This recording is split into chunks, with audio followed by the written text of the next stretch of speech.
Luther King era hijo del pastor bautista Martin Luther King, Sr. y de Alberta Williams King, organista en una iglesia. Su padre se llamaba al nacer Michael King, por lo que al futuro Premio Nobel de la Paz se le puso en principio ese mismo nombre. Michael King, Jr.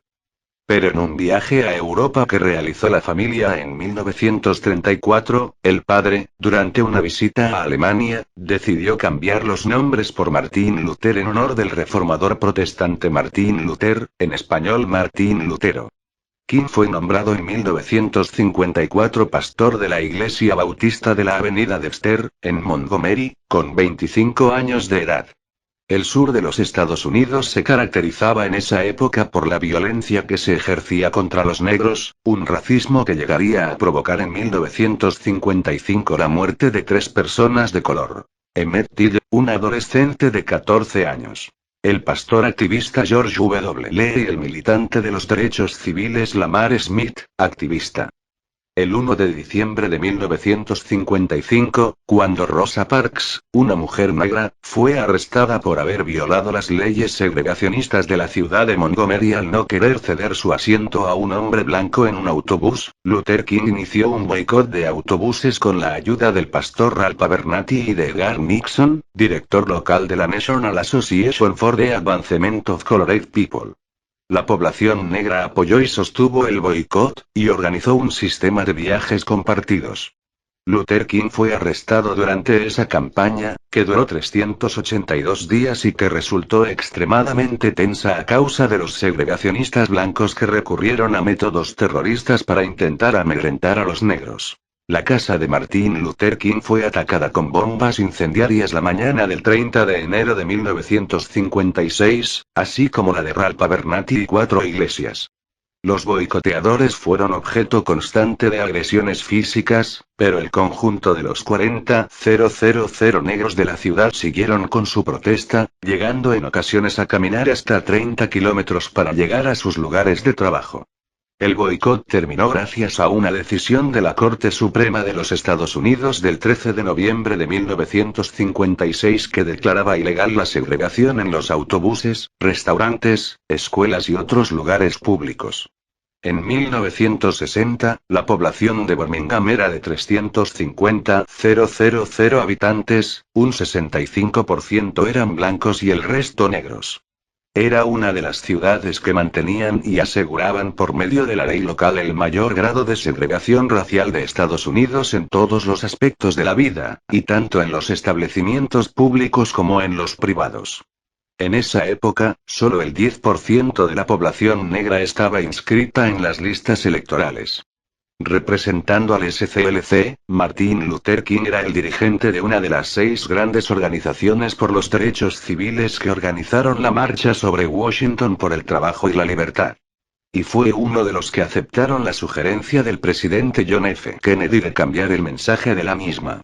El presidente, que ya había apoyado públicamente a Martin Luther King y había intervenido también varias veces para que se le dejase salir de prisión, se había opuesto inicialmente al objetivo de la marcha porque consideraba que podría tener un impacto negativo en el voto de la ley sobre los derechos civiles. Ese objetivo inicial era el mostrar la situación desesperada de los afroamericanos de los estados del sur y denunciar el fracaso del gobierno federal en asegurar sus derechos y su seguridad. El grupo de los 6 aceptó bajo la presión e influencia presidencial presentar un mensaje menos radical. Algunos activistas de los derechos civiles pensaron entonces que la marcha presentaba así una visión inexacta y edulcorada de la situación de los negros. Malcolm X la llamó la farsa sobre Washington y los miembros de la organización Nation of Islam, que participaron en la marcha, fueron suspendidos temporalmente.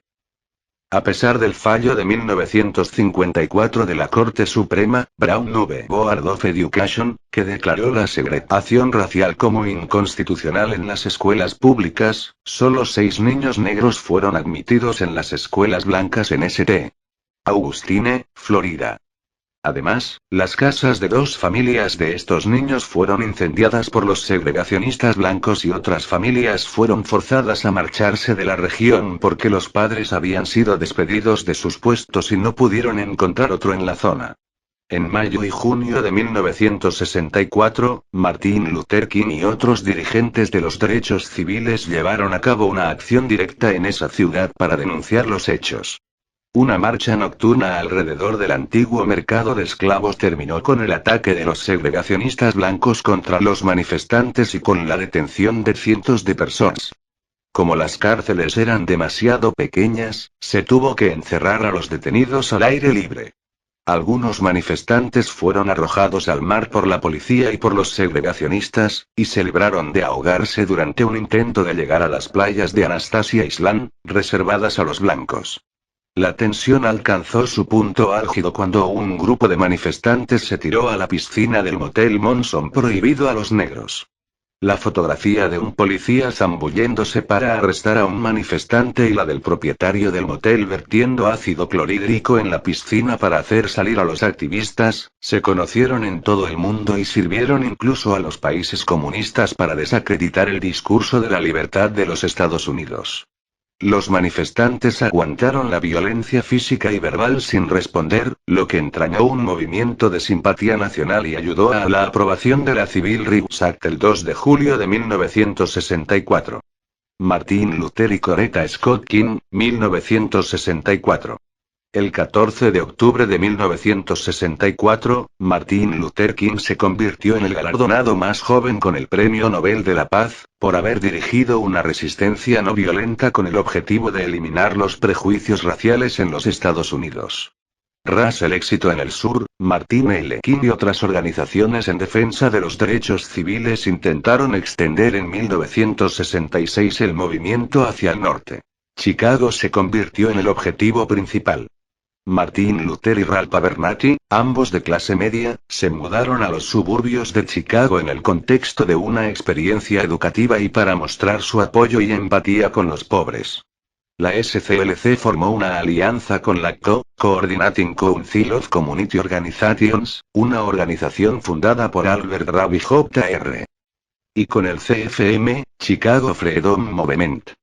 Durante la primavera, realizaron una serie de experimentos, testing, con parejas negras y blancas con el fin de desvelar las prácticas discriminatorias de las sociedades inmobiliarias. Los test revelaron que la selección de parejas que solicitaban una vivienda no estaba basada en modo alguno en los ingresos, la distancia al trabajo, el número de hijos u otras características socioeconómicas, pues las parejas presentaban exactamente los mismos, sino más bien por el color de la piel. Se organizaron grandes marchas pacíficas en Chicago y, Abernathy lo contaría más tarde, la recepción que tuvieron fue peor que en el sur. Fueron recibidos por una muchedumbre rencorosa que les lanzaba botellas, y Martin L. King y él comenzaron a temer que se desencadenase un motín.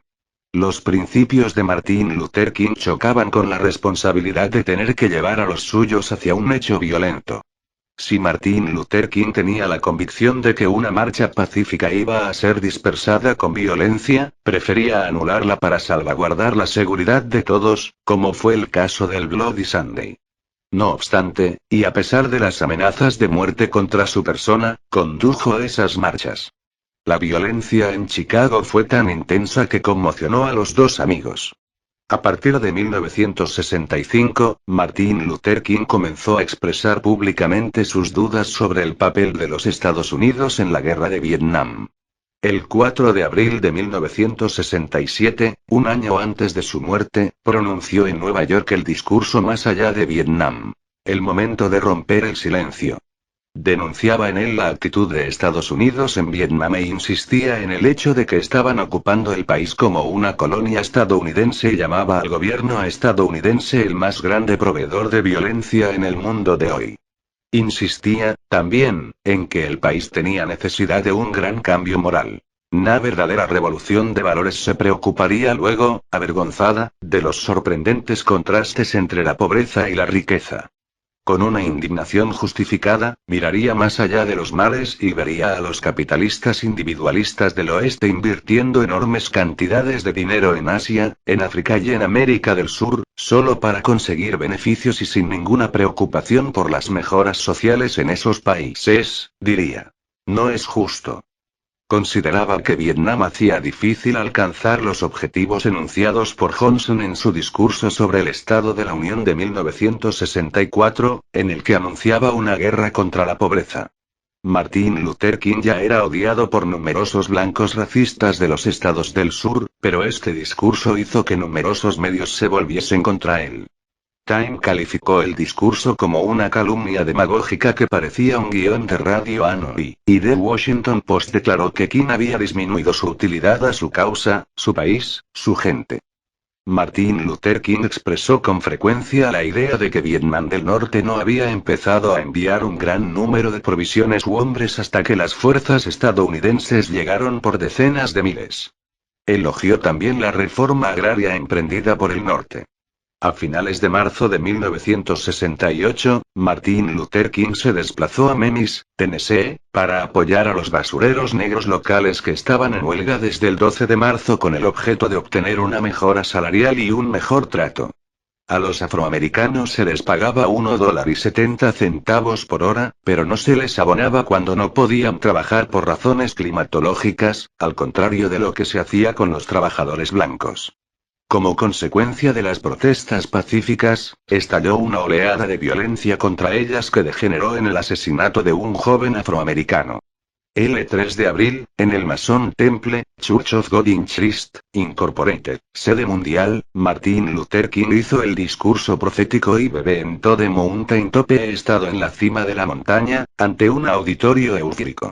No es verdaderamente importante lo que ahora ocurre, algunos han comenzado a hablar de amenazas que se perfilan. ¿Qué es lo que me podría ocurrir por parte de uno de nuestros malvados hermanos blancos? Y como todo el mundo, a mí me gustaría vivir mucho tiempo. La longevidad es importante, pero eso es algo que ahora no me preocupa. Yo solo quiero cumplir la voluntad de Dios. Y Él me ha autorizado a subir a la montaña. Y he mirado en torno a mí y he visto la tierra prometida. Puede que yo no vaya allí con vosotros. Pero quiero que sepáis esta noche que nosotros llegaremos como pueblo a la tierra prometida. Y estoy muy feliz esta noche. No tengo ningún temor. No tengo miedo de ningún hombre. Mis ojos han visto la gloria de la venida del Señor. El 4 de abril de 1968 a las 18:01, Martin Luther King fue asesinado por un segregacionista blanco en el balcón del Lorraine Motel en Memphis, Tennessee. Sus últimas palabras en ese balcón fueron dirigidas al músico Ben Branch, quien iba a actuar esa noche durante una reunión pública a la que asistiría Martin Luther King. Ben, prepárate para tocar Precious Lord, Take My Hand, Señor, toma mi mano, en la reunión de esta noche. Tócala de la manera más hermosa. Sus amigos, que estaban dentro de la habitación, al oír los disparos corrieron hacia el balcón donde encontraron a Martin Luther King con una bala en la garganta. Se le declaró muerto a las 19:05 en el St. Joseph's Hospital. El asesinato provocó una oleada de motines raciales en 60 ciudades de los Estados Unidos, 125 en total, que provocaron numerosas muertes y obligaron a la intervención de la Guardia Nacional. 5 días más tarde, el presidente Johnson decretó un día de luto nacional, el primero por un afroamericano, en honor de Martin Luther King. A los funerales asistieron 300,000 personas, entre ellas también el vicepresidente Hubert Humphrey. Johnson estaba en una reunión sobre Vietnam en Camp David y había el temor de que su presencia pudiese provocar manifestaciones de los pacifistas. Motines de cólera estallaron en más de 100 ciudades, provocando 46 víctimas. A petición de su viuda, Martin Luther hizo su propia oración fúnebre con su último sermón, Trum Major, grabado en la Ebenezer Baptist Church. En este sermón, pedía que en sus funerales no se hiciese mención alguna de sus premios, sino que se dijese que él había intentado alimentar a los hambrientos, vestir a los desnudos, ser justo sobre el asunto de Vietnam y amar y servir a la humanidad. A petición suya, su amiga Mahalia Jackson cantó su himno favorito, Take My Hand, Precious Lord. Tras el asesinato, la ciudad de Memphis negoció el fin de la huelga de una manera favorable a los basureros. Según el biógrafo Taylor Branch, la autopsia de Kim reveló que, aunque solo tenía 39 años, su corazón parecía el de un hombre de 60, mostrando físicamente el efecto del estrés de 13 años en el movimiento de los derechos civiles. Entre 1957 y 1968, Kim había recorrido más de 9,6 millones de kilómetros, hablado en público más de 2.500 veces, arrestado por la policía más de 20 y había sido agredido físicamente al menos en 4 ocasiones.